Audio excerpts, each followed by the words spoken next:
আসসালামু আলাইকুম, শুভ সকাল। কেমন আছেন সবাই? আশা করি আল্লাহর রহমতে সবাই ভালো আছেন। এত সকালবেলা বের হলাম হাঁটার জন্য। অনেকটা আজকে বেলা হয়ে গেছে, কুয়াশা ঠান্ডা, তার জন্য একটু বেলা করে বের হয়েছি। তাই সামনে এই দোকান থেকে কিছুটা রুটি নিলাম। রুটি নিয়ে তারপরে বের হয়েছি।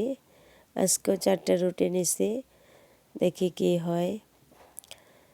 তারপরে এই তো দেখেন, এই একটা কুকুর সামনেই প্রথমেই আসছে। একটা জিনিস কি, কালকে এই একই কুকুর আমার সামনে আসছিল, কিন্তু আমি একে দিতে পারিছিলাম না। প্রথমেই সে আমার সামনে আইছিল, আজকেও প্রথমেই আমার সামনে আসছে।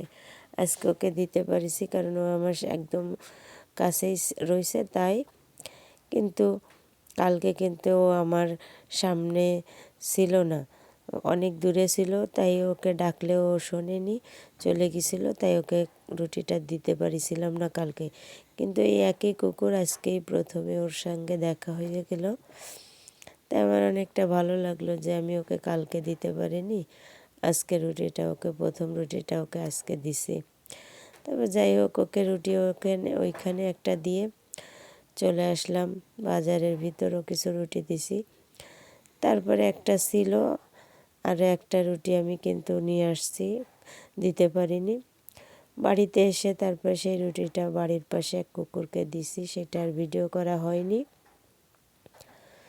তারপরে এই তো বাড়িতে এসে আপনাদের ভাইয়ার জন্য নাস্তা করলাম। রুটি আর ডিম পোস্ট করে দিয়েছি, সে খাওয়া দাওয়া করে চলে গেছে। আমি সকালের জন্য সব তরকারি পাতি কুটে চলে আসলাম রান্না করতে। আর আজকে অনেকটা বেলা হয়ে গেছে, তার জন্য গোসল করে রান্না করতে আসলাম।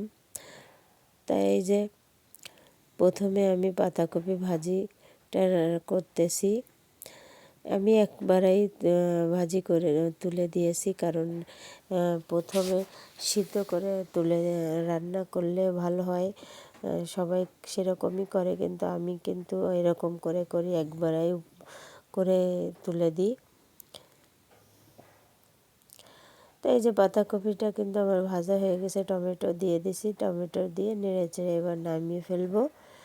তাই নামানোর পরে আমি ফুলকপিটা ভেজে নেব। আমি আজকে ফুলকপি রান্না করব। ফুলকপিটা ভেজে রেখে তারপরে মাছ ভেজে নিচ্ছি।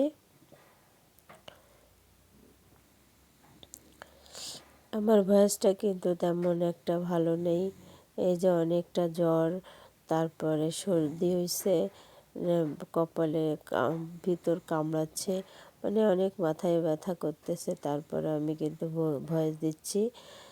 তারপরে এই তো মশলাটা কষিয়ে নেব। প্রথমে ঝাল পেঁয়াজ দিয়ে নেড়ে চেড়ে তারপরে কিছুটা মশলা দিয়ে দিছি, দিয়ে একটু হলুদ লবণ দিয়ে মশলাটা ভালোভাবে ভেজে তারপরে কিছুটা আলু দিয়ে দিয়েছি। এই আলু না দিলেও হয়, আমি তো তেমন খাই না, সেই একা খাই। তারপরেও অল্প করে হলেও একটু আলু দিই তরকারিতে। তারপরে শুধু ফুলকপি তো রান্না করা হবে না। তারপরে এই যে ফুলকপি দিয়ে আলু দিয়ে ভালোভাবে নেড়ে চেড়ে ঢাকনা দিয়ে ঢেকে দিয়েছিলাম। এখন ঝোলের পানি দিয়ে মাছ দিয়ে দিচ্ছি। আমার তরকারিটা কিন্তু রান্না হয়ে গেছে। টমেটো দিয়ে নাড়াচাড়া দিয়ে খানিকটা জাল দিয়ে তারপরে আমি নামিয়ে ফেলবো।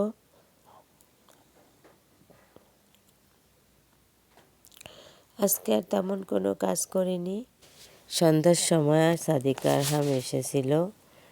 ওরা প্রায় আমার কাছে মাঝে মাঝে আসেন, আপনারা হয়তো দেখেন না, অনেক দিন কাছে ছিল না তাই আসেনি। আর আপনারা যারা আমার ভিডিওটা দেখা শুরু করেছেন, অবশ্যই একটা লাইক দিয়ে ভিডিওটা দেখা শুরু করবেন।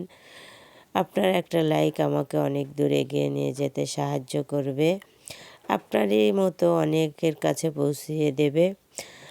আর বেশি ভালো লাগলে অবশ্যই সাবস্ক্রাইব করে আমার পাশে থাকবেন। এই তো সন্ধ্যার সময় ওরা এসেছে, কিছু খাবার দিয়েছে, তাই খাওয়া দাওয়া করতেছে।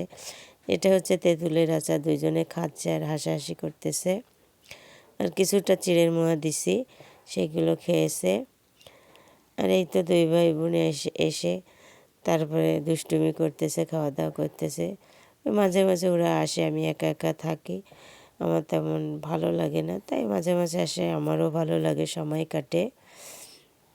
তাই যাই হোক, ভালো থাকবেন আপনারা সবাই। আর আমার কথাবার্তায় যদি কোনো ভুল হয়ে থাকে অবশ্যই ক্ষমা সুন্দর দৃষ্টিতে দেখবেন। আমার ভয়েসটা আজকে তেমন একটা ভালো হয়নি। ধন্যবাদ সবাইকে।